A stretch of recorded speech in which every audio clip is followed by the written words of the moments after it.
child support payments if your pay or income has gone down. My name is Nancy Jo Thomason. I'm a lawyer at Thomason & Pratt. I've been practicing family law for over 20 years in Anderson, South Carolina, and I'd like to try to help you answer that question.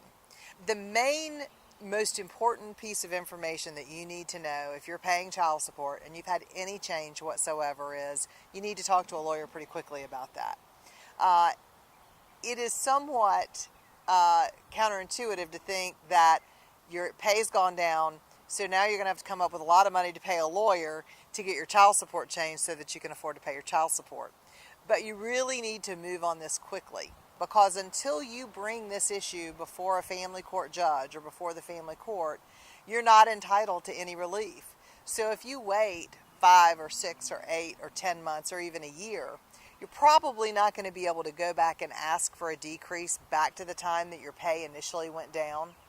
Even if your pay is only going to go down for a short period of time, you may be entitled to a short-term relief in your child support payments. Most lawyers will charge a very nominal consultation fee to speak with you about family court matters, and it's certainly worth the amount of a consultation fee to go in and find out what relief there may be. Sometimes it's not going to change your child support obligation at all. If your child support was set several years ago and now the child support guidelines have been increased for inflation and so forth, you may end up paying more now on less income than you would have years ago.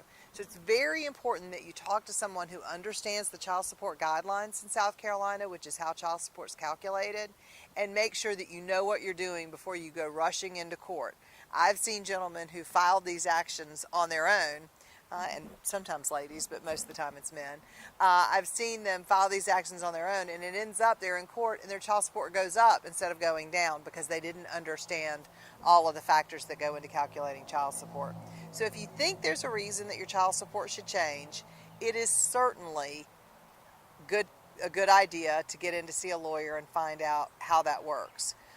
And I would ask that you give us a call at Thomason & Pratt. My name's Nancy Jo Thomason. I'm one of the lawyers here. We'd be glad to try to schedule you an appointment and help you with this. Our number is 864-226-7222, and our website is tandplegal.com.